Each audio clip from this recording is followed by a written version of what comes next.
Bismillahirrahmanirrahim. Assalamualaikum warahmatullahi wabarakatuh. Salam Om Swastiastu, Nama Budaya, Salam Kebajikan, Selamat pagi, Salam sejahtera untuk kita semua. Pertama-tama, kami panitia mengucapkan terima kasih kepada yang terhormat Bapak Giri Nurpribadi STPMM selaku dosen pengampu mata kuliah perilaku organisasi dan juga kepada yang terhormat Kasal Safatia Azhar selaku narasumber pada seminar pada pagi hari ini dan juga kepada peserta yang telah menyempatkan waktu untuk hadir pada pagi hari ini. Assalamualaikum warahmatullahi wabarakatuh. Salam Om Swastiastu. Selamat pagi, salam sejahtera untuk kita semua. Alhamdulillahirrabbilalamin. Puji syukur atas kehadiran Allah Subhanahu wa Ta'ala yang telah memberikan rahmat dan karunia-Nya kepada kita semua sehingga kita dapat mengikuti kegiatan ini dalam keadaan sehat walafiat untuk melaksanakan seminar yang diselenggarakan oleh kelas MA 21 A1 SDM yang bertema perilaku organisasi terhadap pengembangan diri dan nilai. Salawat serta salam selaku kita curahkan kepada junjungan Nabi kita, Nabi besar Nabi Muhammad Sallallahu Alaihi Wasallam yang telah membawa kita dari zaman kegelapan menuju zaman terang benderang seperti ini. Saya atas nama panitia penyelenggara mengucapkan selamat datang kepada seluruh peserta seminar pada pagi hari ini. Sebelum acara dimulai, perkenalkan nama saya Lisna Sagita selaku MC untuk memandu seminar pada pagi hari ini. Memasuki acara yang pertama yaitu pembukaan, marilah kita buka seminar hari ini dengan membaca Bismillah bersama-sama. Bismillahirrahmanirrahim. Acara yang kedua yakni pembacaan doa yang akan dipimpin oleh Saudara Muhammad Abdul Rifki. Dipersilakan.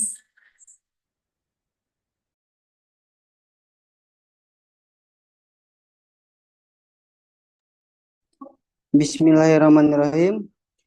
Alhamdulillahilladzi hadana li hadza wa ma kunna lihtadi laula an hadana Allah. Allahumma inna nas'aluka salamatan fid din wa afiatan fil jasadi wa ziyadatan fil ilmi wa barakatan fil rizqi wa taubatan qabdal maut wa rahmatan indal maut wa maghfiratan ba'dal maut. Allahumma hawwin alaina fi sakaratil maut wan najata minan nar wa afwa indal hisab. Rabbana la tuzigh qulubana ba'da idh hadaitana wa hab lana min ladunka rahmah innaka antal wahhab. Rabbana atina fid dunya hasanah wa fil akhirati hasanah wa qina adzabannar. Walhamdulillahirabbil alamin.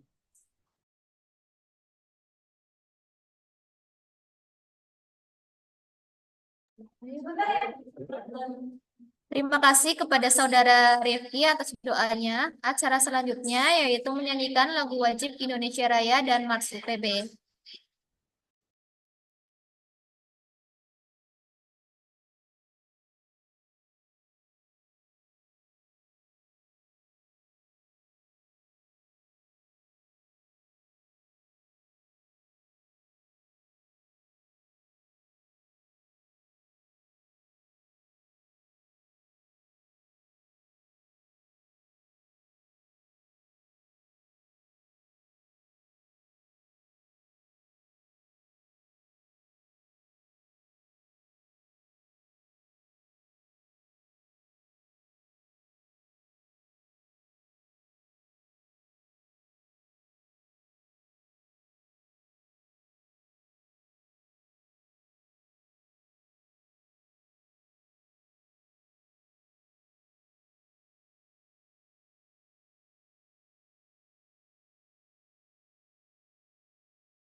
Universitas Pelita Bangsa berkomitmen dengan kualitas terdepan.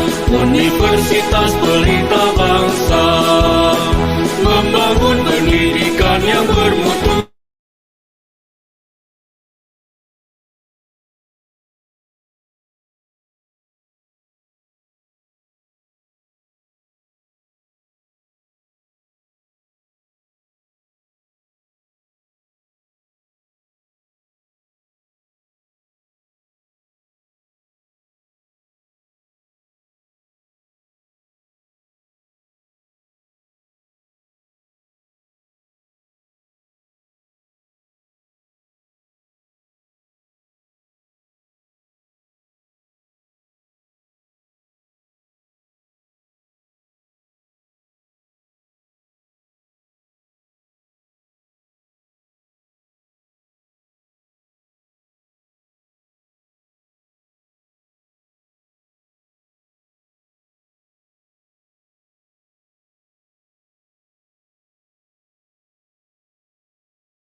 Harus,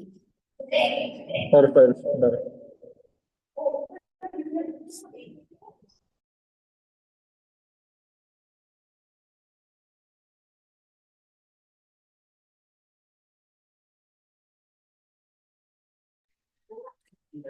Acara keempat yaitu sambutan dari Ketua Panitia Pelaksana kepada Saudara Rizky Ramadan selaku Ketua Pelaksana, dipersilakan.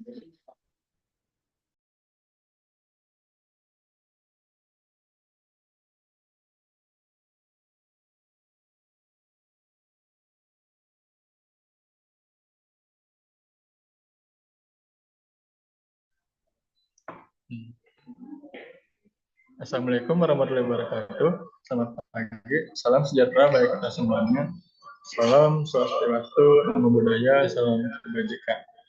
Yang terhormat kepada Bapak Giri Nur Priyabadi, SPP MM, selaku dosen mata kuliah perilaku organisasi, yang kami hormati pemateri pada acara webinar pada pagi hari ini, yaitu Kasalsa Fatihah Anjar, SPD, serta para peserta seminar yang kami muliakan. Saya Rizky Ramadan selaku Ketua Panitia webinar kali ini mewakili teman-teman panitia menyampaikan puji syukur kepada Tuhan Yang Maha Esa sehingga kita dapat bersama-sama berkumpul dalam acara webinar dengan nama perilaku organisasi terhadap kepribadian dan nilai.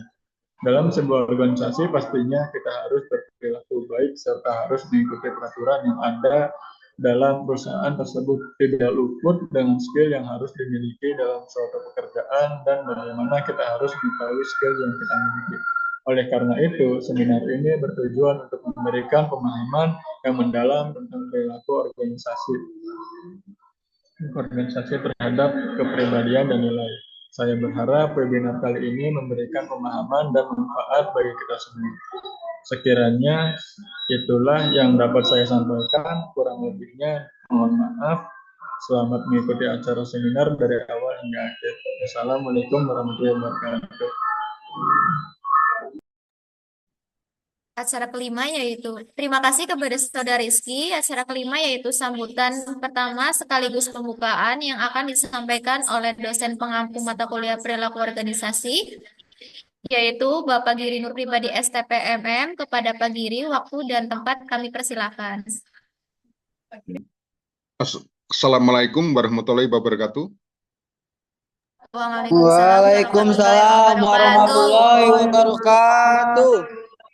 Hari ini adalah kesempatan yang berbahagia untuk dapat melaksanakan kegiatan webinar pakar yang dilakukan setiap ada perkuliahan, terutama hari ini mengenai perkuliahan perilaku organisasi, ya, fokus pada pokok permasalahan kepribadian dan nilai. Dengan demikian, maka pada acara hari ini kami ucapkan terima kasih dan selamat datang pada pembicara pada kesempatan hari ini dan juga seluruh panitia, ya, dari ketua panitia sampai master seremoni dan juga beberapa hal kegiatan kaitannya dengan moderator dan editing yang nanti akan didokumentasikan pada YouTube.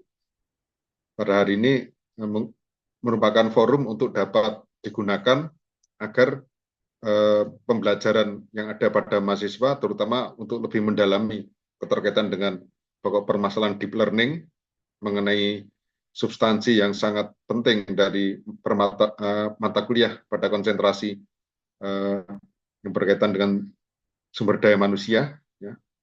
Dengan demikian, maka hal-hal yang berkaitan dengan mata kuliah yang juga diperuntukkan untuk konsentrasi sumber daya manusia dan konsentrasi keuangan ini dapat digunakan sebaik-baiknya dan menjadi bekal di masa depan untuk dapat bekerja, terutama mengenai perilaku organisasi yang berkaitan dengan jabatan pekerjaan dan sistem sumber daya manusia yang ada pada lembaga tempat bekerja.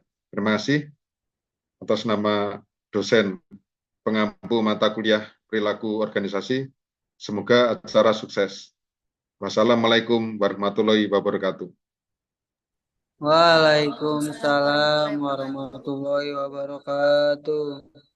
Terima kasih kepada Bapak Giri Nur Pribadi atas sambutannya. Demikian acara pembukaan seminar ini. Saya selaku MC, mohon maaf apabila ada kesalahan dalam kata-kata yang kurang berkenan. Dan saya serahkan acara selanjutnya kepada Saudara Najwa Mayang Adinda selaku moderator. Terima kasih. Baik, terima kasih kepada Saudara Lisna. Sebelumnya, Assalamualaikum warahmatullahi wabarakatuh. Shalom, Om Swastiastu, Namo Buddhaya, salam kebajikan, salam sejahtera bagi kita semua. Yang terhormat Bapak Giri Nur Pribadi, STPMM, selaku dosen pengampu mata kuliah perilaku organisasi, dan kepada yang terhormat Kak Salsa Fatia Azhar, selaku narasumber pada webinar pagi hari ini, serta kepada peserta webinar yang telah menyempatkan waktu untuk hadir dalam acara webinar pada pagi hari ini.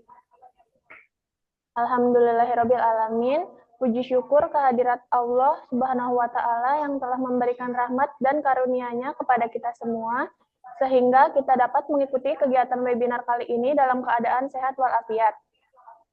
Perkenalkan, nama saya Najwa Mayang Adinda, saya akan menjadi moderator dalam webinar pada pagi hari ini. Sebelum memulai rangkaian acara, hari ini izinkan saya untuk menjelaskan susunan acara kita pada hari ini. Acara yang pertama terdiri dari pembukaan, acara yang kedua pengantar dari moderator, acara yang ketiga sesi pemaparan materi dan narasumber, acara keempat sesi tanya jawab, acara kelima sesi dokumentasi, dan acara yang terakhir penutupan. Untuk mengawali acara, saya akan memberikan sedikit pengantar tentang tema yang akan kita bahas hari ini. Tema yang akan kita bahas pada hari ini yaitu perilaku organisasi terhadap pengembangan diri dan nilai. Sekarang izinkan saya untuk memperkenalkan narasumber kita pada hari ini.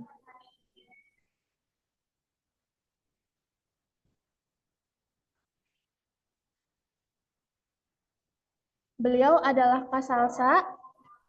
Beliau itu fresh graduate dari Universitas Pendidikan Indonesia atau yang biasa kita sebut Universitas Indonesia, jurusan Pendidikan Bahasa dan Sastra Indonesia dengan pengalaman mengajar selama 2 tahun.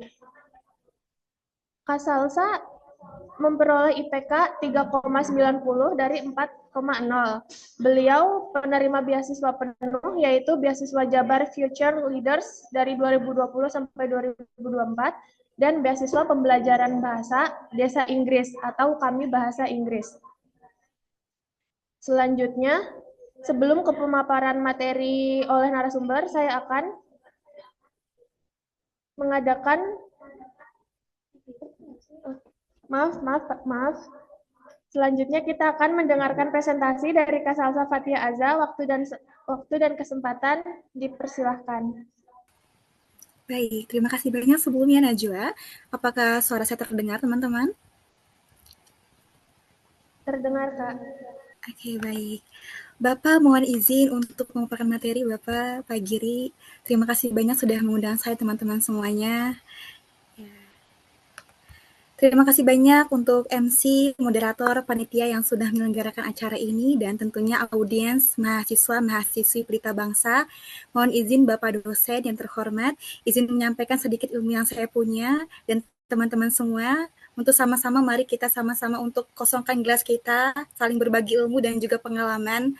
Aku amazed banget sama anak-anak muda yang mau belajar banyak hal, yang tetap upgrade pengetahuan seperti kalian. Boleh aku sebelum kita lanjut ke pemaparan materi, kita on cam semuanya agar lebih ngena materinya? Boleh untuk open kamera yang belum open kamera?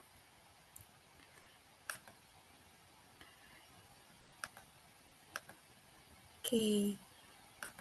Mahasiswa-mahasiswi Pelita Bangsa yang luar biasa hebat sekali ya. Oke, di sini udah ada teteh-teteh yang ganteng, yang cantik, yang ganteng ya. Lagi di kelas atau di rumah sekarang? Ya? Di kelas, Kak. Oh, di kelas. Berarti bareng-bareng nggak belajarnya di kelas sekarang? Oke. Iya, Kak. Oke, bentar ya.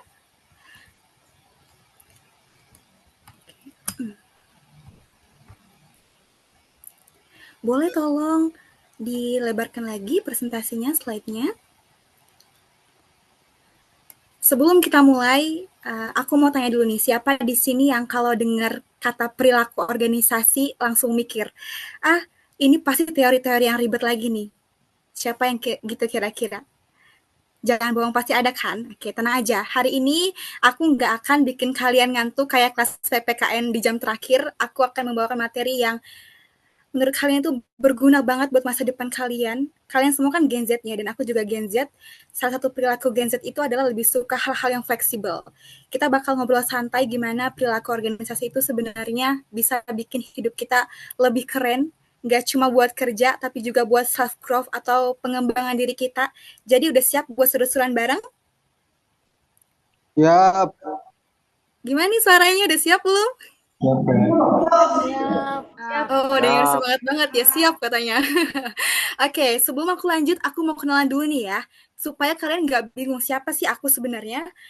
Nama aku Salsa Fathia Azhar, tapi panggil aja aku dengan sebutan Aca, Caca, atau sayang juga boleh sih. Tapi jangan nyaman, takut kebablasan ya. Aku adalah seorang content creator bidang self development dan education. Aku lebih aktifnya di Instagram. Siapa tahu ada yang mutualan boleh banget, nanti boleh berkabar ke aku mau di fallback. Oke, aku diundang ke sini buat ngobrol bareng kalian tentang perilaku dan nilai-nilai organisasi. Fun fact-nya tentang aku, seumur aku menempuh pendidikan dulu, sering kejebak jadi ketua tim atau organisasi, karena nggak bisa nolak pada saat itu. Mereka udah naruh kepercayaan ke aku, jadi aku paham banget nih gimana rasanya belajar soal tim dan nilai-nilai organisasi dengan drama-drama kecil di dalamnya. Kadang overthinking, nangis di pojokan, sampai nggak bisa tidur itu dulu sering banget. Sebelum aku tahu bagaimana caranya untuk menghandle perasaan. Tapi sebelum kita bahas lebih jauh, karena materi hari ini akan seru banget, aku mau kalian semua di sini juga semangat dan aktif, oke? Oke, Kak. Oke, Mana nih Kak. suaranya? Ada, Kak, ada. Oke, tunjukkan bahwa kalian adalah seorang mahasiswa yang harus ada pembeda dari orang lain. Oke, tunjukkan bahwa kalian adalah orang-orang yang intelektual, yang intelijen, yang siap ketika mendapatkan ilmu pengetahuan. Siap? Siap, Kak, siap. Siap. Sebelum kita masuk, kita baca janjian dulu. Ya, kita di sini sama-sama untuk cari pengetahuan. Ya, bukan cuma untuk cari pengetahuan, tapi selesai acara ini kita harus sama-sama lebih bisa upgrade diri dan lebih bisa memahami seutuhnya diri kita dan lingkungan tim kita, oke? Oke. Sebelum kita membahas lebih spesifik tentang perilaku dan organisasi, nilai-nilai organisasi, kita harus tahu hal-hal yang general dulu ya. Boleh untuk ditayangkan slide-nya tentang kepribadian. Oke, boleh next. Ini kenapa berubah ya tampilannya?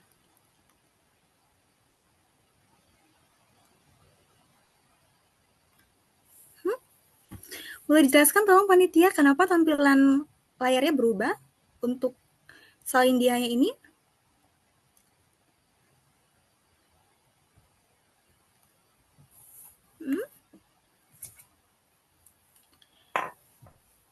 Oke, sepertinya ada kendala teknis ya di panitia ini. Tapi nggak apa-apa, kita akan tetap melanjutkan sesi hari ini. Baik. Oke, teman-teman, kalau kita ngomongin kepribadian itu sebenarnya kompleks banget. Karena ada banyak manusia di dunia ini yang tentunya punya kepribadian berbeda. Bahkan, saudara kandung aja, saudara kembar, saudara kandung aja itu sifatnya nggak sama. Kepribadian itu kayak paket pelengkap yang ngebentuk siapa kamu sebenarnya, mulai dari cara kamu mikir, ngerasa, sampai gimana kamu ngadepin orang lain atau situasi tertentu. Jadi sebenarnya kepribadian ini adalah yang bikin kamu beda dari orang lain. Personality atau kepribadian itu sistem psikofisik bagaimana individu melakukan penyesuaian atau adaptasi terhadap lingkungannya. Misalnya, ada orang yang setiap hari energinya tuh full terus. Tiap hari, halo dunia, halo Rizky, halo Lisna, halo Najwa, apa kabar? Itu tiap hari full terus energinya. Ada juga yang santai kayak di pantai. Terus ada juga yang diam-diam ternyata jadi pengamat. Punya nggak teman-teman kayak gitu? Diam-diam tapi dia suka merhatiin orang. Nah itulah semua kepribadian manusia yang berbeda-beda. Simpelnya segini, kepribadian itu sebenarnya adalah vibes yang ngebentuk diri kamu sebenarnya. Boleh di next? Oke. Sebagai manusia, kepribadian itu bukan serta-merta ada dan ngebentuk. Tapi kepribadian ini ditentukan oleh beberapa faktor. Boleh next? Oke, yang pertama ada genetik atau bawaan lahir.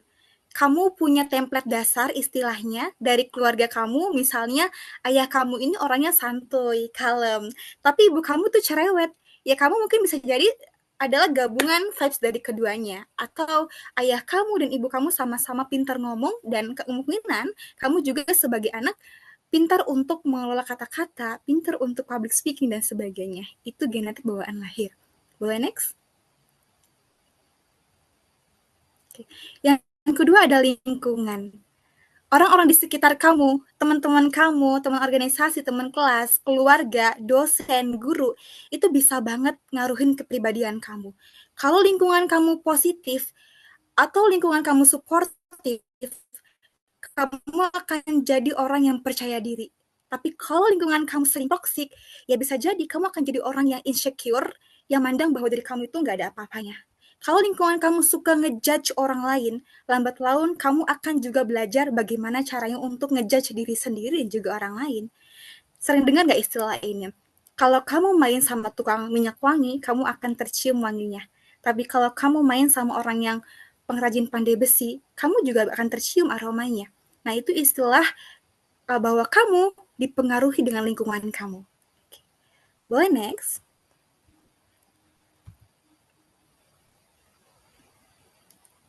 Boleh next ya. Yang ketiga itu ada pengalaman hidup. Apa yang kamu alami itu kayak pola di hidup kamu. Dari sakit hati, kegagalan, kecewaan, jatuh, bangkit. Semuanya mungkin bisa bikin kamu lebih dewasa dan kamu tahu nih gimana caranya untuk menghandle hidup, gimana caranya untuk bisa menghandle banyak orang, terutama orang-orang yang ada di organisasi kamu. Oke, boleh next? Oh, coba ke atas lagi. Ke atas, sebelumnya. Oke, baik. Ada budaya. Budaya ini juga mempengaruhi bagaimana kepribadian kita terbentuk. Budaya tempat kamu tinggal bikin kamu punya norma. Misalnya, kalau budaya kamu ngobrol sopan itu penting, kamu akan kebawa lebih hati-hati pas ngomong. Tapi kalau budaya lingkungan kamu terbiasa ngomong kasar, bahasa-bahasa binatang keluar, nggak ada filternya, kamu juga akan terbawa dengan hal itu. Oke, next. Oke, satu hal yang paling penting adalah kita punya kendali atas diri kita sendiri ya teman-teman. Kamu punya andil besar, mau jadi seperti apa, walaupun kamu bertemu dengan karakter manusia, berbagai sifat-sifat manusia, tapi kalau fondasi kamunya kuat, kamu nggak akan mudah terpengaruh. Ingat ini, aku selalu menerapkan ke diri aku bahwa jangan sampai kamu diwarnai buruk oleh orang lain, tapi kamulah yang harus mewarnai hal-hal baik kepada mereka. Itu kunci yang paling penting. Maka ketika kita sudah mengetahui, oh ternyata kepribadian itu salah satu faktornya dipengaruhi dengan lingkungan pertemanan. Maka perhatikan, siapa 5 orang terdekat kamu. Boleh next? Ya, masa depan kita dipengaruhi 5 orang terdekat kita. Boleh? Terakhir? Oke. Kenapa sih lingkungan itu berperan penting banget dengan kepribadian kita? Yang pertama, karena lingkungan itu punya influence atau pengaruh terhadap diri kita, pengaruh besar. Teman-teman kamu tuh kayak cermin. Apa yang mereka lakuin, apa yang mereka omongin, apa yang mereka percayain, secara nggak sadar kamu akan nular ke diri kamu. Itu yang pertama, punya influence atau pengaruh. Yang kedua, build or destroy, membangun atau menghancurkan. Kalau kamu sering nongkrong sama orang-orang yang positive vibes, orang-orang yang ambis, positif, optimis, bersemangat, vibes-nya akan tertular sama kamu akan kebawa sama teman-teman kamu itu. Tapi kalau circle kamu toksik, lama-lama kamu bisa ikut terbawa negatif, arus-arus negatif. Gitu. Yang ketiga, teman itu, lingkungan itu seperti super season kamu. Teman dekat tuh ngasih energi, semangat, atau bahkan kritik yang membangun, bikin kamu berkembang. Beda dengan teman-teman yang toksik. Teman-teman yang toksik itu akan iri ketika kamu berhasil. Teman-teman toksik itu akan mengerem langkah kamu dan tidak meyakinkan diri kamu bahwa kamu bisa. Tapi kalau teman-teman yang optimis, saling ngedukung, itu akan memberikan dampak yang sangat baik ke diri kamu. Contoh simpel seperti ini. Kamu punya teman ambis buat belajar bahasa asing. Lama-lama kamu ikutan karena vibes-nya ketularan. Atau kalau teman kamu malas-malasan tiap hari, susah banget buat ketemu produktif seharian tuh susah banget. Pasti ada momen kamu ngerasa bahwa, santai aja gak sih? Dia aja lagi ngopi, santai aja gak sih? Mengalir aja hidup mah, dibawa santai aja gak usah ribet. Itu yang bahaya. Karena apa? Karena pada akhirnya kamu tuh gak punya tujuan buat hidup kamu. Maka pentingnya untuk memilih teman. Oke, boleh next? Oke. Sayang sekali ya, Selindianya berubah, tapi tidak apa-apa. Kita tetap untuk mendengarkan pemateri hari ini. Aku mau kalian sama-sama untuk merefleksikan, kira-kira teman dekat kalian itu berpengaruh nggak sih sama kalian? Ada nggak sih dampak negatif dan positifnya? Boleh kita sama-sama, aku kasih waktu 10 menit untuk menulis 5 orang terdekat kalian. Di notes HP boleh, di kertas boleh. Di masing-masing orang itu kalian sampaikan kelebihan dan kekurangannya apa. Oke? Boleh, saya kasih waktu 7 menit cukup ya? Oke, boleh. Moderator, Baik, Kak. oke, nanti kalau udah 7 menit tolong ingatkan ya. Siap, Kak. Oke. Baik, teman-teman, boleh kita nulis dulu. Misalnya ya, kelebihan si Rizky itu, hal positifnya yang Rizky punya itu bijaksana, lucu, juga kasih solusi misalnya. Kekurangannya itu misalnya Rizky itu orangnya suka telat, ngomongnya suka nyelekit. Nah, itu bisa ditulis ya di 5 daftar orang teman kamu. Oke. Oke. Tunggu ya.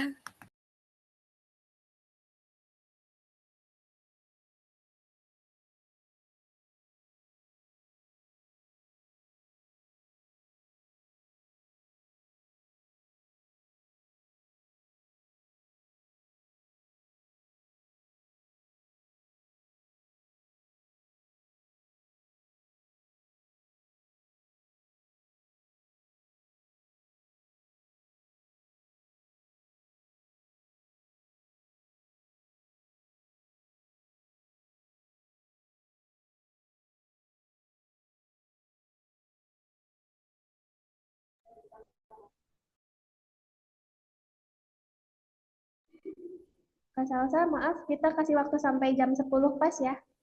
Oke, boleh. Boleh banget.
Baik, Kak. Sudah selesai?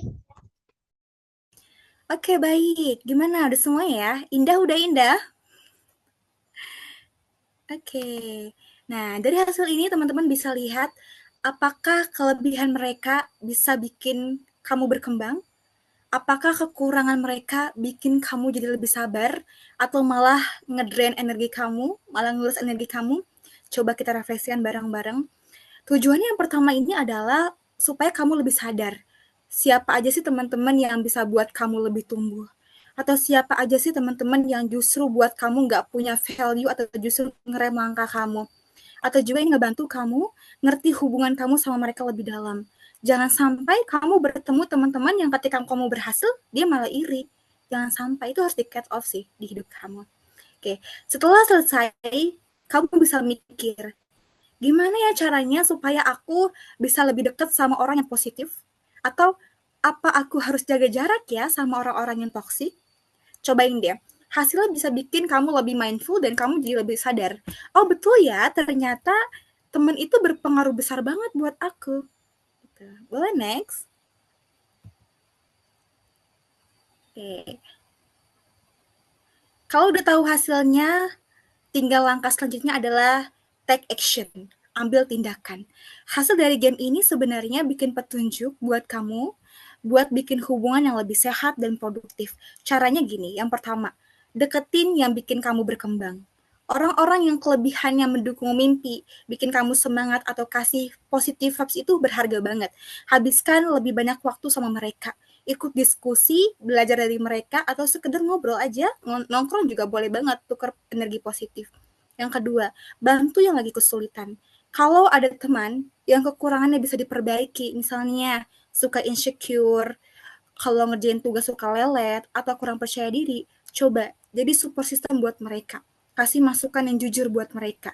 Kadang mereka tuh cuma butuh orang yang bisa dipercaya buat mereka. Yang ketiga itu kasih batasan buat yang menguras energi kamu, yang ngedrain energi kamu. Kalau ada kekurangan yang terlalu berat atau toksik, kamu nggak wajib buat terus ada di sekitar mereka. Kurangi intensitas secara pelan-pelan. Misalnya lebih fokus ke kegiatan kamu, organisasi kamu, belajar, kuliah, biar jarak kamu itu terbentuk dengan natural. Jangan tiba-tiba untuk cut off. Selanjutnya evaluasi diri sendiri. Gak cuma fokus ke orang lain, game ini juga cermin untuk diri kamu sendiri. Kalau kamu ada di daftar mereka, kira-kira kamu masuk ke kategori yang mana? Positif kah atau yang negatif? Perbaiki hal yang negatif, kemudian juga pertahankan hal-hal yang baik. Nah, kalau perlu, ciptakan lingkungan baru yang buat kamu jadi lebih berkembang. Cari circle-circle yang mendukung kamu.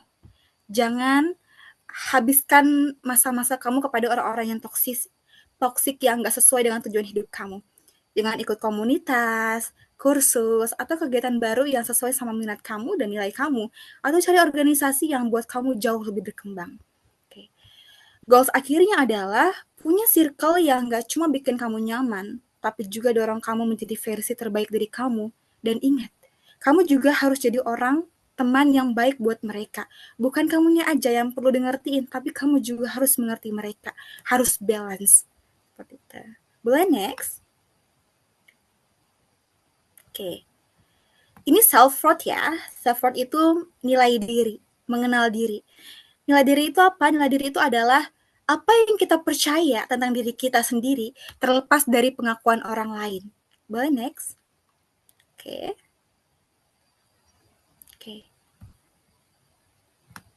Ya, di dalam diri manusia itu ada yang namanya nilai eksternal, nilai internal. Nilai eksternal itu mencakup nilai akademik, pencapaian, kemampuan pada bidang tertentu. Sedangkan untuk nilai internal itu jujur, disiplin, empati itu nilai internal. Baik. Kalau kita tahu nilai kita, nggak ada orang yang bisa menjatuhkan kita dan nggak akan mudah kita membandingkan diri kita dengan orang lain. Maka kita perlu tahu nih nilai diri kita sejauh mana kita berkembang. Nilai-nilai kita sudah mencapai taraf yang mana? Kita harus tahu itu. Boleh next? Oke. Nilai diri kamu itu kayak fondasi rumah. Kalau kokoh, apapun badai yang datang, kamu tetap bisa berdiri teguh. Misal ada orang-orang yang buat kamu jatuh, ya kamu nggak akan terpengaruh dengan hal itu. Karena kamu udah tahu siapa kamu udah tahu nilai diri kamu. Aku berharga, nggak akan ada orang yang menjatuhkanku. Aku sudah tahu value-value yang ada dalam diri aku. Setuju? Oke. Boleh next ya? Oke. Sebelum kita beralih ke materi berikutnya tentang perilaku organisasi yang lebih spesifik, coba kita sama-sama untuk netralkan perasaan kita terlebih dahulu. Kita terima seutuhnya kepribadian kita dan nilai diri kita. Yang kurang baik segera kita singkirkan perlahan, yang bagus kita pertahankan. Boleh sama-sama untuk kita tarik nafas bareng-bareng. Buang perlahan. Tarik nafas lagi. Buang perlahan. Kita terima seutuhnya diri kita. Ketika kita sudah menerima seluruh diri kita sendiri, kita akan mudah untuk bergabung dengan orang lain di organisasi kita. Oke, boleh next? Kenapa pada akhirnya perilaku organisasi itu penting buat dipelajari? Karena perilaku organisasi itu tentang gimana orang-orang di organisasi, kampus, tempat kerja, komunitas berinteraksi. Cara kamu ngelakuin sesuatu bareng tim bisa banget ngaruh ke vibes kamu ke lingkungan dan juga ngembangin diri kamu sendiri. Misalnya, kamu sering ngajak ngobrol, support teman, aktif diskusi, kamu bakal lebih gampang menyerap ilmu-ilmu baru. Intinya perilaku kamu itu kayak investasi buat masa depan kamu. Kalau udah masuk organisasi, ayo cari ilmu sebanyak-banyaknya. Cari pengalaman yang banyak juga. Jangan cuma numpang nama aja, tapi upgrade diri juga. Semisal kamu menjadi sekretaris, kamu tahu bagaimana caranya administrasi, jadi bendahara, tahu bagaimana caranya untuk mengatur keuangan, jadi ketua tim, kamu tahu bagaimana caranya untuk memimpin seseorang, memimpin orang-orang banyak di situ, dan kamu bisa mengenali berbagai karakter manusia di sana. Oke, yang kedua, next. Oke. Organisasi itu bukan cuma tentang kamu, not only about you. Jangan salah, di organisasi ini kamu nggak cuma fokus sama diri kamu sendiri, tapi juga gimana kontribusi kamu ke teamwork. Kamu belajar caranya untuk menghandle konflik, bikin keputusan bareng teman-teman, atau mimpin proyek organisasi dengan sekumpulan orang. Kamu pasti akan bekerja sama dengan tim, dan kamu akan menghadapi berbagai karakter manusia. Misalnya ya, ini relate banget. Ada yang sok sibuk padahal kerjanya cuma scroll WA group aja. Ada yang tiba-tiba ngilang atau ngeghosting padahal bukan HTS-an. HTS-an aja suka ghosting ya, apalagi teman-teman organisasi itu sering banget ngeghosting, tiba-tiba hilang di hari H-2 ya. Ada yang kreatif banget tapi sering bikin kita bingung gimana caranya untuk merealisasikan ide-ide ini. Ada juga yang perfeksionis banget, kerjaannya rapi banget, sampai revisi ke 58 kali itu belum merasa puas. Dan ada juga nih, si kompor gas yang hobinya suka bikin drama. Itu pasti ada di setiap organisasi atau di setiap circle tuh pasti ada. Oke. Tapi semua karakter ini sebenarnya punya perannya masing-masing. Buat bikin tim ini jalan, kuncinya adalah kamu harus belajar paham cara kerja mereka. Biar tim kamu ini nggak cuma maju tapi juga seru. Tantangan kerja bareng tim itu kadang bikin kita frustasi, capek, kewalahan, overwhelmed. Tapi kalau kamu berhasil untuk menghandle semuanya, kualitas diri kamu, pengembangan diri kamu, self-growth diri kamu bakal auto naik. Percaya deh, kamu bisa manajemen diri, paham dengan berbagai karakter manusia, dan sebagainya. Itu kan soft skill ya yang kepake banget buat masa depan kamu. Di organisasi itu bukan cuma tentang diri sendiri, tapi grow together, cloud together. Tumbuh bareng-bareng, cemerlang bareng-bareng. Oke, boleh next? Oke. Nilai yang kamu bawa, value yang kamu bawa itu seperti brand di diri kamu. Kamu punya brand kamu sendiri. Setiap orang punya namanya personal value, alias nilai hidup yang mereka bawa ke organisasi misalnya. Kalau kamu peduli sama keterbukaan, jadi kamu tuh orangnya suka diskusi jujur. Kalau kamu orangnya menjunjung tinggi keadilan, kamu nggak akan pilih-pilih teman. Kamu nggak akan pilih-pilih teman di organisasi kamu, di teman kelas kamu. Semuanya kamu rangkul. Karena kamu sadar orang-orang itu punya yang namanya kelebihan dan kekurangan. Dan nilai-nilai ini ngebantu kamu bikin decision atau keputusan yang keren dan bikin tim kamu tuh merespek sama kamu. Ya, oke. Oke, next. Secara nggak sadar perlu diingat bahwa perilaku itu menular. Kamu tahu nggak, kalau kamu rajin banget mengapresiasi kerja tim atau bawain positive vibes, itu efeknya bakal besar banget. Orang lain jadi ikut semangat, lebih terbuka, bahkan nge-boost produktivitas kita. Jadi sesekali bahkan sering memuji ini diperlukan banget loh. Misalnya, kamu kerjaan kamu bagus banget ya acaranya, jadi tersusun rapi, atau Indah kemarin poster yang kamu buat itu bagus banget loh sehingga banyak orang yang tertarik, atau Lisna kemarin kamu bawain jadi MC itu keren banget loh sampai orang-orang tuh takjub loh mau ikut lagi dengan acara kamu seperti itu. Itu boleh banget kalau kita mau memuji teman, memberi apresiasi, memberikan hal-hal yang bikin orang lain senang itu perlu banget di suatu tim. Apalagi ketika kamu menjadi ketua tim. Ketua tim itu seperti tombaknya organisasi. Seperti itu. Oke, next. Nah, hindari red flags ya. Ada beberapa red flags atau perilaku buruk yang mesti kamu hindari. Yang pertama, jadi deadliner terus. Aku deh, siapa yang sering begini? Jadi deadliners. Kayaknya hampir semua orang ya pernah ngerasain jadi deadliners. Coba lebih atur jadwal ketika ingin melakukan sesuatu, ngerjain tugas hampir batas waktu itu cuma bikin kamu capek, stres, dan gak maksimal. Jadi usahakan kamu punya daftar list diri kamu, kira-kira misalnya tugas mata kuliah perilaku organisasi, deadline-nya hari Senin, maka kamu harus sudah selesai di hari Sabtu, seperti itu misalnya. Oke. Selanjutnya, ini red flag banget ya, suka baperan tiap dikritik. Habis dikritik, besoknya ngilang. Selama itu membangun, selama itu hal-hal yang baik, coba terima saja dan perbaiki.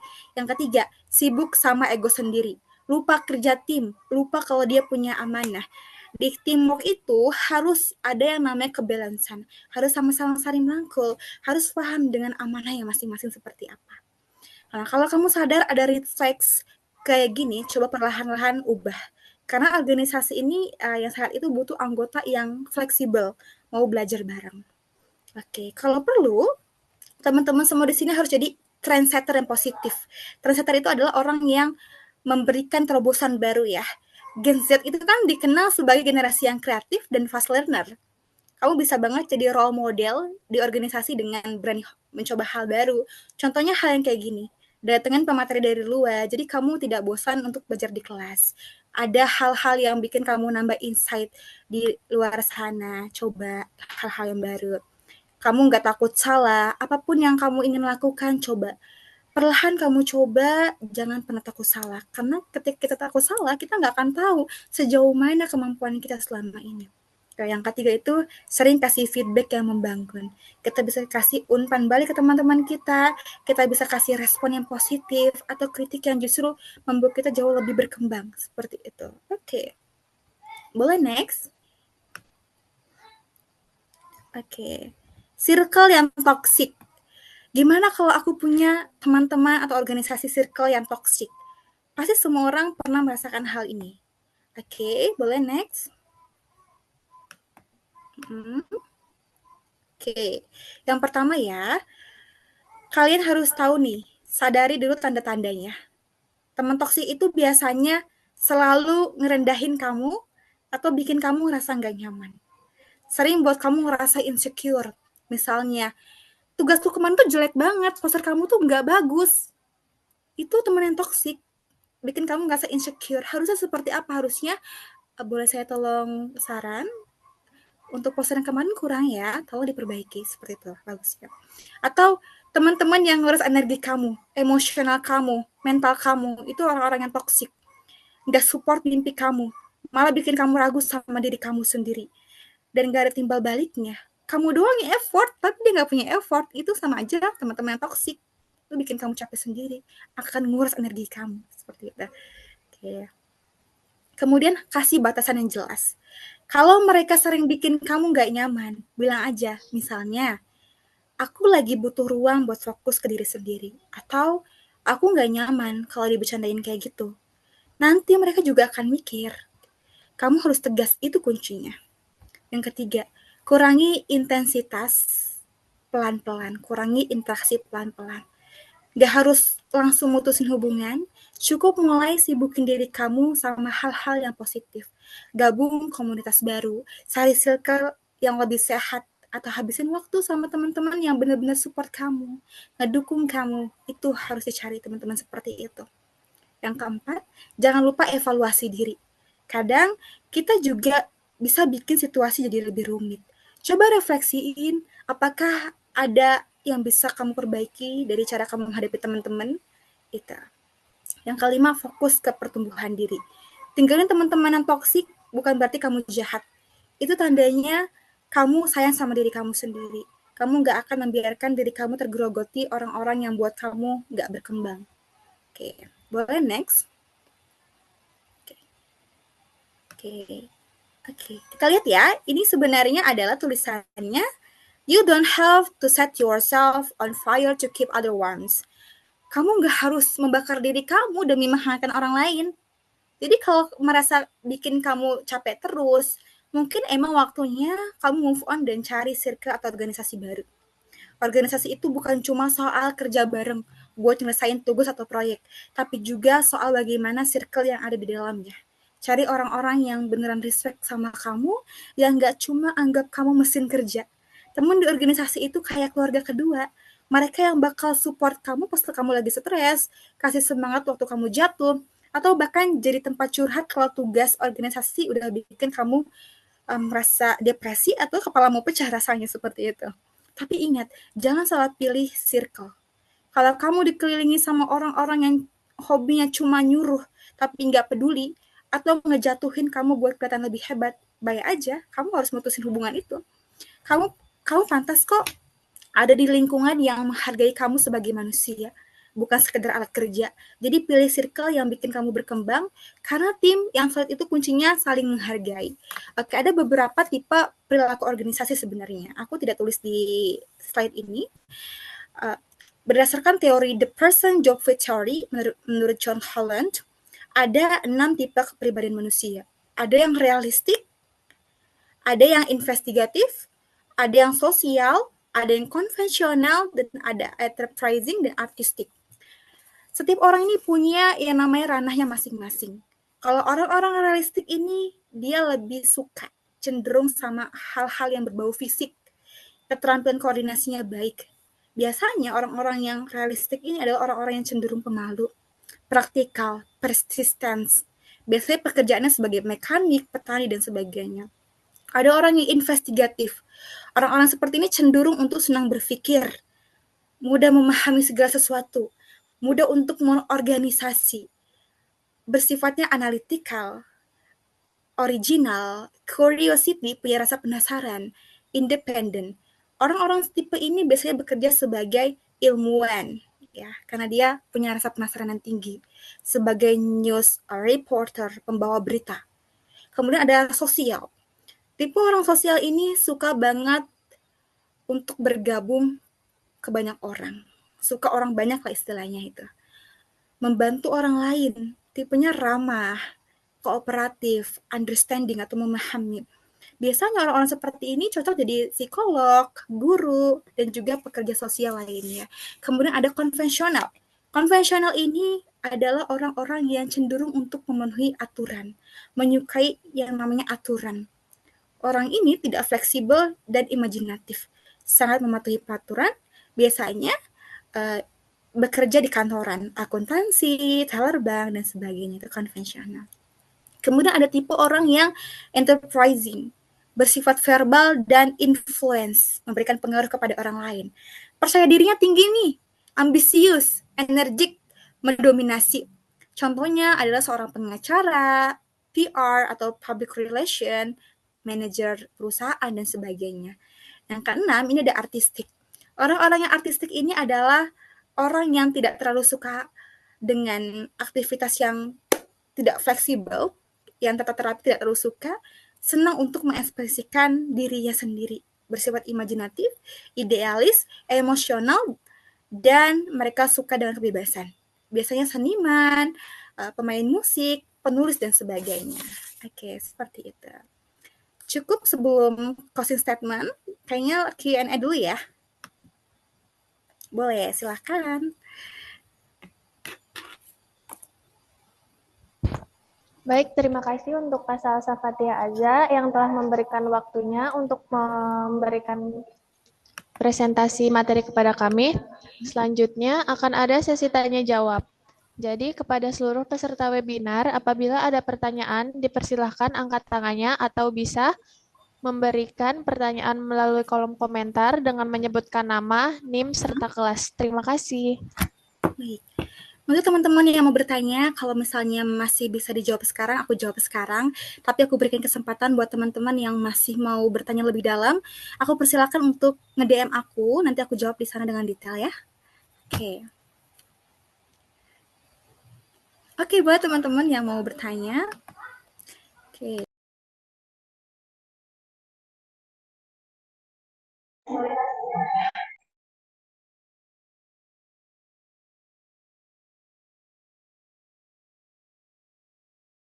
Buat teman-teman mahasiswa Pelita Bangsa, tunjukkan pesonamu.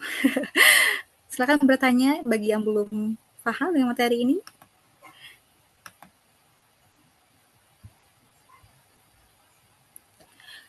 Kalian semester berapa berarti? Semester 7, Kak. Semester 7, Kak. 7. Oke, semangat ya.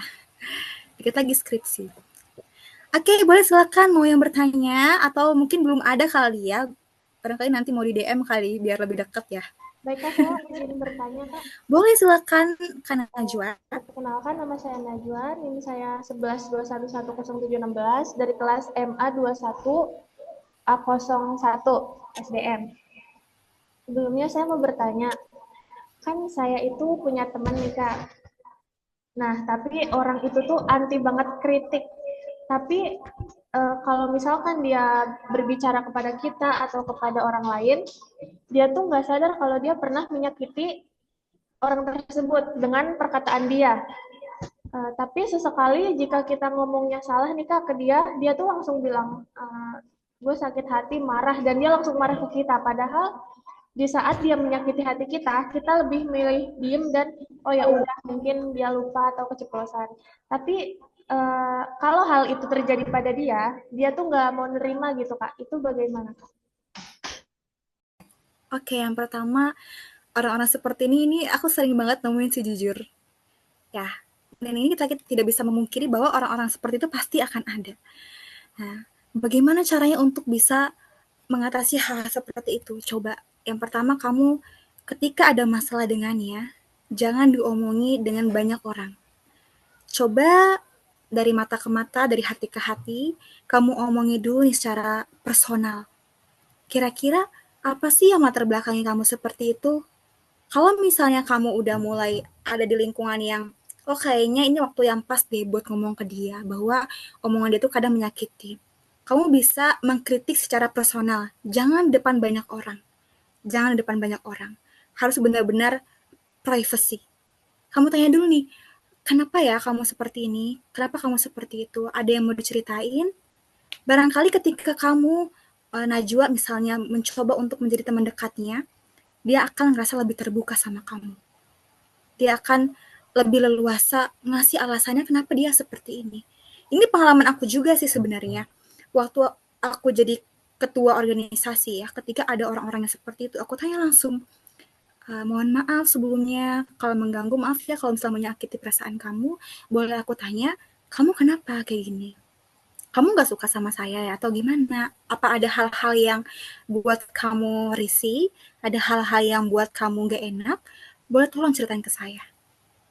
Nah, pada akhirnya ketika misalnya Najwa sudah menyampaikan dari hati ke hati, mereka akan jauh lebih terbuka dan mereka tahu alasannya apa. Oke. Itu yang pertama, tahu alasannya dulu. Harus dekat sama orangnya. Bayangkan ketika Najwa misalnya nih, Najwa mau minta uang ke orang lain misalnya. Tapi orang itu nggak terlalu dekat sama Najwa. Kira-kira dikasih nggak? Nggak akan dikasih. Maka kita harus deketin orang itu dulu supaya tahu alasannya apa. Oke, seperti itu. Maka kalau udah tahu masalahnya di mana, harus tahu dulu solusinya. Solusinya harus seperti apa dan bisa diobrolin baik-baik. Oke. Halo? Suara saya terdengar? Suara saya ada? Ada, Kak. Oke. Bagaimana Najwa sudah paham? Nah, ketika Najwa sudah tahu nih apa sih inti permasalahan itu, coba sama-sama kita refleksikan bareng-bareng. Mungkin bisa jadi dia kayak gini di organisasi atau perilaku dia seperti itu adalah pengaruh dari ada masalah keluarga mungkin yang kita nggak tahu, ada masalah dengan teman yang lain, kita tidak tahu. Kita harus jadi orang yang memahami terlebih dahulu, baru kita bisa untuk mengambil tindakan terhadap masalah tersebut. Oke, siap. Baik, Kak. Terima kasih, Kak. Sudah Iya, dijawab. sama-sama. Sama-sama. Boleh.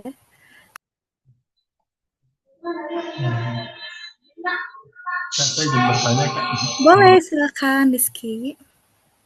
Jadi kan begini, Kak. Ya, Assalamualaikum. Waalaikumsalam. Selamat, Kak. Saya izin bertanya, Kak. Kan ini Rizky, suaranya kurang terdengar, boleh tolong diperjelas lagi, dibesarkan. Oke. ya, benar. Kan dalam sebuah organisasi ini kan selalu ada yang namanya tidak menerima namanya kritik, atau bisa dibilang susah untuk diberikan masukan ya, kayak dalam hal yang benar.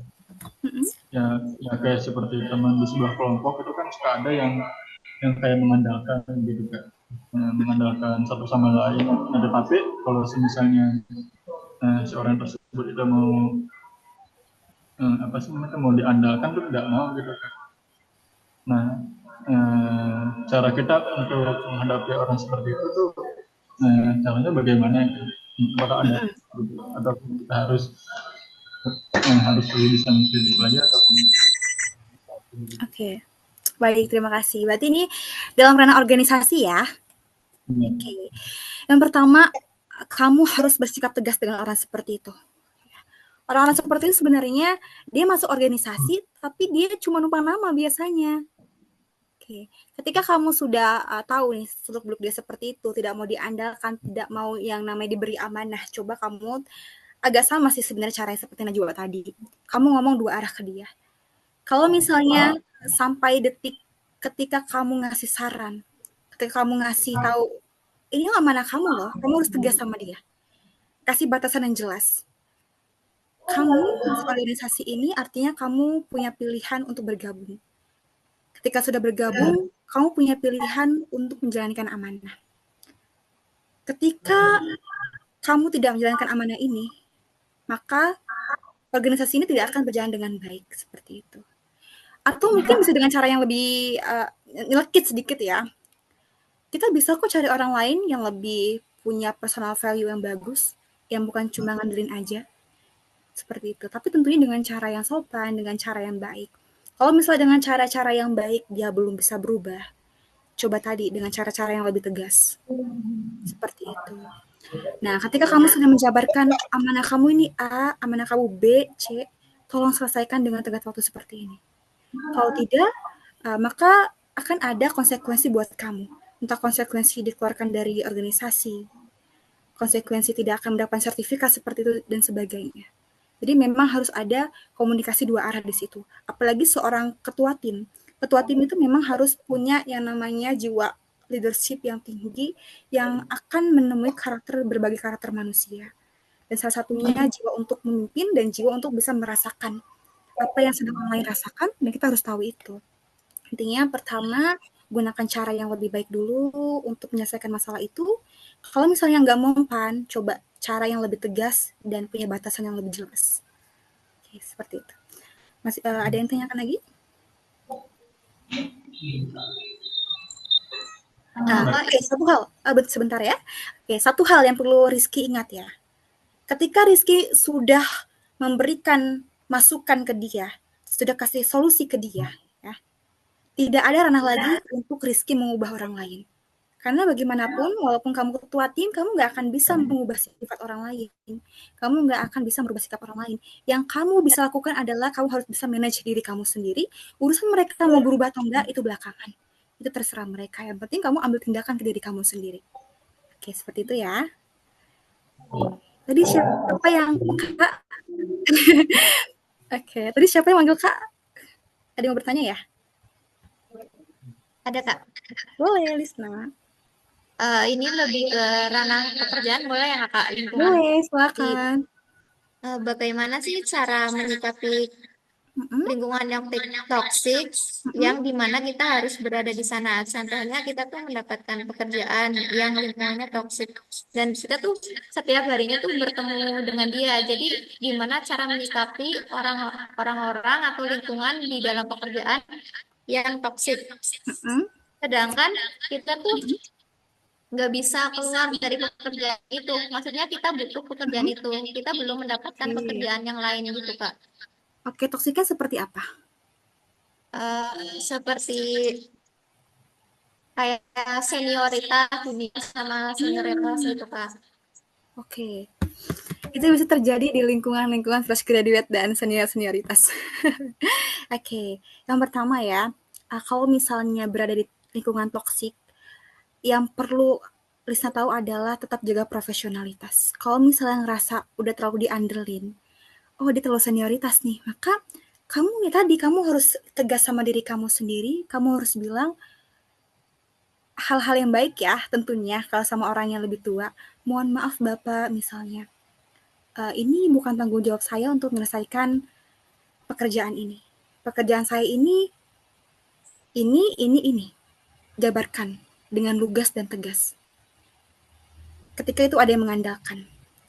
Tapi ketika misalnya senioritas dalam bidang yang, lu cuma anak bawang gitu, tunjukin bahwa kamu anak bawang juga, kamu punya integritas yang kuat, kamu punya pengetahuan, kemampuan yang kuat, bukan karena kamu fresh graduate, bukan karena kamu orang yang baru kerja, mereka bisa seenaknya sama kamu. Ada banyak orang yang lebih memilih untuk keluar dari lingkungan tersebut. Tapi semisal kamu masih bisa bertahan di lingkungan tersebut karena faktor ekonomi atau faktor kerjaan yang bikin kamu terdesak, coba kamu jauhin perlahan orang-orang seperti itu. Mereka tuh nggak akan ngasih pengaruh apapun kok ke diri kamu. Yang gaji mereka tuh bukan kamu. Yang gaji kamu tuh bukan mereka. Yang gaji kamu tuh pemimpin kamu. Ketika kamu sudah paham sama diri kamu, aku nggak paham nih, maksudnya aku nggak pantas untuk dikasih perlakuan seperti ini. Perlahan kamu jauhi orang-orang seperti ini, tapi dengan cara yang sopan, dengan cara yang lebih beradab. Kamu perlu cari teman-teman yang support system, cari teman-teman di lingkungan kerja kamu yang lebih ngedukung kamu, yang bisa jadi bahan curhat kamu, yang bisa kasih solusi buat kamu. Nah, kalau misalnya kamu ngerasa berat banget, coba laporkan ke atasan kamu, ke HR, atau orang-orang yang dipercaya.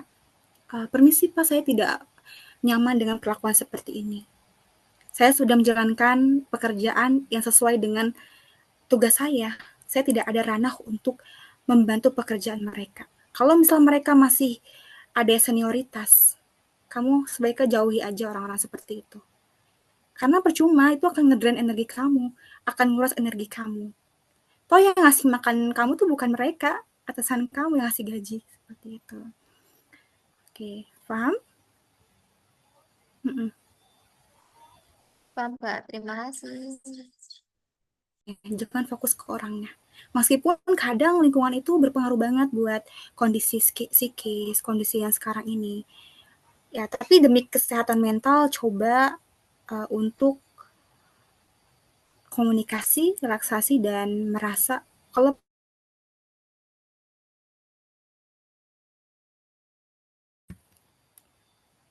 Oke.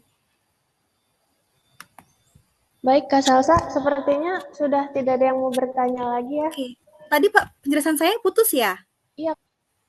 Tadi sampai suaranya sempat hilang nggak? Oke, tadi sampai mana ya? Sampai yang lingkungan kerja toksik. Oke, sampai situ ya. Intinya kalau misalnya lingkungan kerja itu yang udah toksik banget ya, coba laporkan ke HR atau atasan kamu dan cari solusinya akan hal itu. Toh mereka juga akan nurut kok sama atasan, karena mereka juga digaji sama atasan mereka, bukan sama diri mereka sendiri. Intinya kalau misalnya udah ngeganggu emosional kamu, udah ngeganggu, ngedrain energi kamu, ya udah kamu tinggalin aja, cut off orang-orang seperti itu. Oke, udah cukup. Baik, Kak Salsa, terima kasih karena mungkin pertanyaannya sudah tidak ada yang mau bertanya lagi dan seluruh pertanyaan telah dijawab oleh Kak Salsa. Maka sesi selanjutnya yaitu adalah foto bersama. Jadi mohon untuk seluruh peserta webinar di on kameranya ya untuk difoto dulu bersama narasumber dan Pak Giri. Najwa, sebelum aku penutup, boleh aku kasih closing statement? Boleh, Kak. Boleh, Kak. Oke, aku cuma mau bilang sesuatu yang penting banget buat kalian. Organisasi itu sebenarnya adalah miniatur kehidupan kita. Cara kamu berperilaku di dalam itu ngasih gambaran siapa kamu dan sejauh apa kamu bisa berkembang. Jadi pastikan kamu ninggalin jejak yang baik, bukan cuma buat orang lain, tapi juga buat versi terbaik dari kamu sendiri. Ingat ya satu hal, bahwa organisasi itu bukan sekedar tempat kerjasama, tapi tempat kamu belajar jadi pembelajar, menjadi pemimpin, sekaligus pendukung ya. Gak apa-apa kalau kamu salah, yang penting kamu mau belajar dan terus berkembang. Selalu bawa energi positif, karena energi itu menular. Dan pada akhirnya yang bikin kamu dikenang bukan cuma apa yang kamu capai, tapi gimana caranya kamu bisa bikin orang-orang di sekitar kamu ikut tumbuh dan berkembang. Jadi yuk, mulai hari ini, jadi pribadi yang gak cuma ngomongin mimpi, tapi berani take action. Terima kasih banyak buat yang udah dengerin aku. Aku percaya kalian orang-orang hebat, orang-orang keren, dan dunia butuh lebih banyak orang-orang seperti kalian. Terima kasih. Baik, terima kasih sekali lagi untuk Kak Salsa Fatia. Selanjutnya untuk peserta webinar diharapkan untuk mengaktifkan kameranya karena akan dilakukan sesi foto bersama.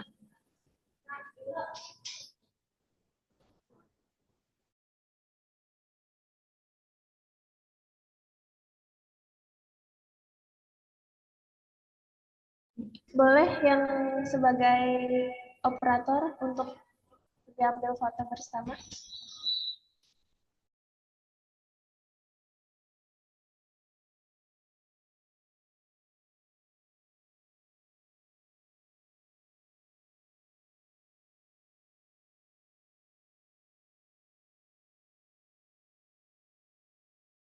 Oke, teman-teman siap ya?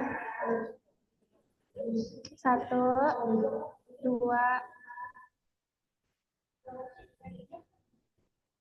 kali lagi ya teman-teman. 1, 2.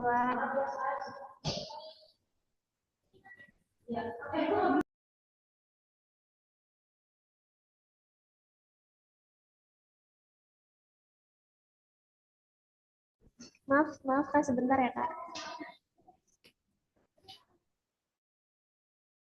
Ya, 1, 2.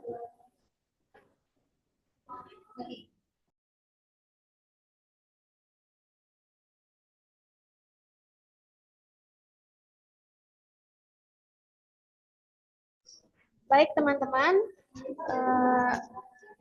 terima kasih. Sekian dari saya sebagai moderator. Maaf jika kata-kata saya ada yang salah dan maaf untuk Kak Salsa jika dari tadi ada kendala sedikit-sedikit. Selanjutnya acara akan saya serahkan kembali ke MC. Wassalamualaikum warahmatullahi wabarakatuh. Waalaikumsalam. Terima kasih kepada Najwa Mayang Adinda selaku moderator. Acara selanjutnya yaitu penutup dan pembacaan doa yang akan dipimpin oleh Saudara Muhammad Abdul Rizki. Kepada Muhammad Abdul Rizki dipersilakan.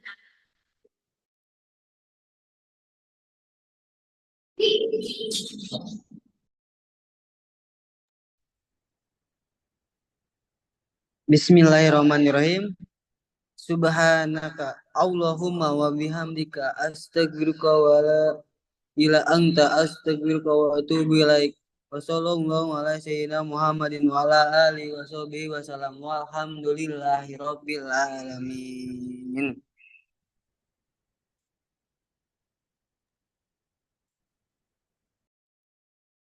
Terima kasih kepada Saudara Rifki atas doanya.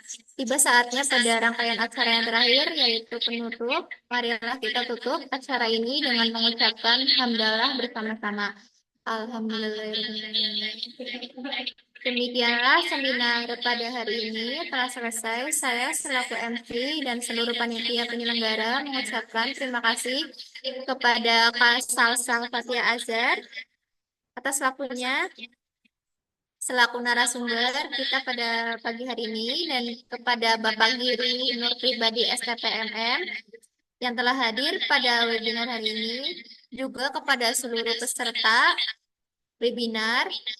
Memohon maaf apabila ada sikap dan tutur kata yang kurang berkenan. Wabillahi taufik wal hidayah. Wassalamualaikum warahmatullahi wabarakatuh.